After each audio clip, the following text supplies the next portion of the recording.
قرآن مجید فرقان حمید میں اللہ جل جلالہ نے ایک مقام پر ارشاد فرمایا والفتنۃ اشد من القتل، فرمایا فتنہ جو ہے وہ قتل سے بھی زیادہ سخت ہوتا ہے۔ اب یہاں اس فتنے سے مراد کیا ہے؟ اس فتنے سے مراد بھی کفر اور شرک ہے۔ قتل سے زیادہ سخت کیوں ہے یہ فتنہ؟ کیونکہ کفر اور شرک یہ کائنات کی سب سے بڑی بغاوت ہے جو وحدہ لا شریک سے کی جا رہی ہے۔ جس نے پیدا کیا، جو خالق و مالک و رازق ہے، انسان اس کے ساتھ اللہ کا شریک ٹھہرا رہا ہوتا ہے، تو یہ سب سے بڑی بغاوت ہے اور سب سے بڑا فتنہ یہی ہے۔ اس کے علاوہ چھوٹے فتنے بھی موجود ہیں، لیکن سب سے بڑا فتنہ کفر اور شرک کا ہے۔ تو فرمایا یہ قتل سے بھی زیادہ سخت ہے۔ قتل سے زیادہ سخت کیوں؟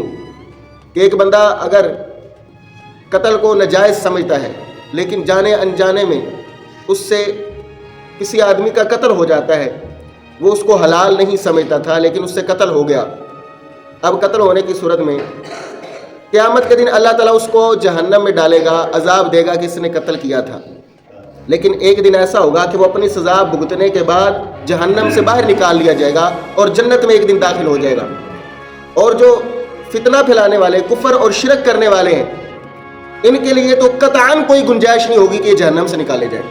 اس لیے فرمایا یہ قتل سے بھی زیادہ سخت ہے۔ فتنہ کیا ہے؟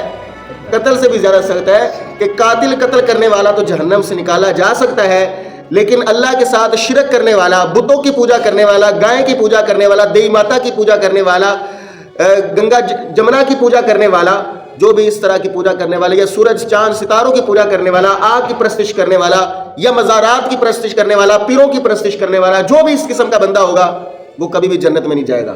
کیوں؟ اللہ جل جلالہ نے ارشاد فرمایا انہ من یشرک باللہ، جو اللہ کے ساتھ کسی کو شریک ٹھہرائے گا، فقد حرم اللہ علیہ الجنہ، اللہ تعالیٰ نے اس پر جنت کو حرام فرما دیا ہے۔